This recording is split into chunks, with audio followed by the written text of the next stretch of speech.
I wrote that song in the car one day when I was driving, and that's why it's an a cappella song, because I never even touched a guitar or anything with it. My grandfather and his people came from Cartersville, Georgia. It's way up in the North Mountains of Georgia.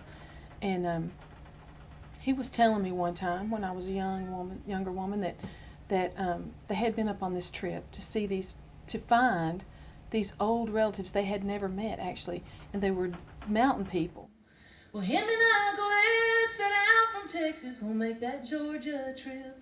They took a 32 Buick back in 1956. These folks had not been off this mountain. This woman had lived on this mountain, 80 years, had never been down towards even close to Atlanta or anything like that.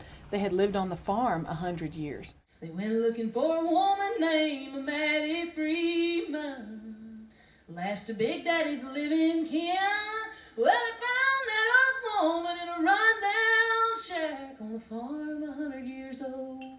Big Daddy said the sight of it shook his soul. And it was just, imparting this story to me that he and his brother and their wives, my grandmother and my great aunt, had gone in this old car out there to find these people. And when they did, the women folk wouldn't stay with them because it was like the Cole Haynes.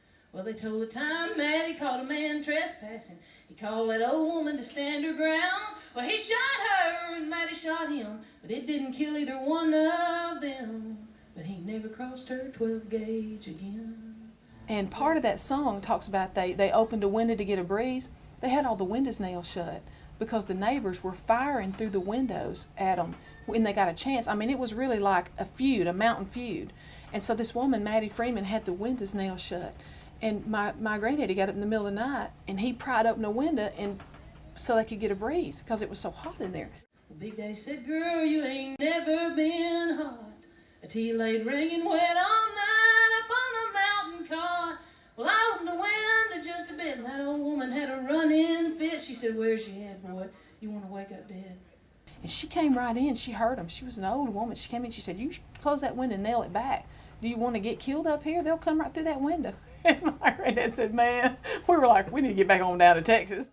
I think of that past a long time ago.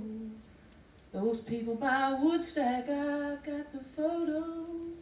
I think of that old cot in my soft bed.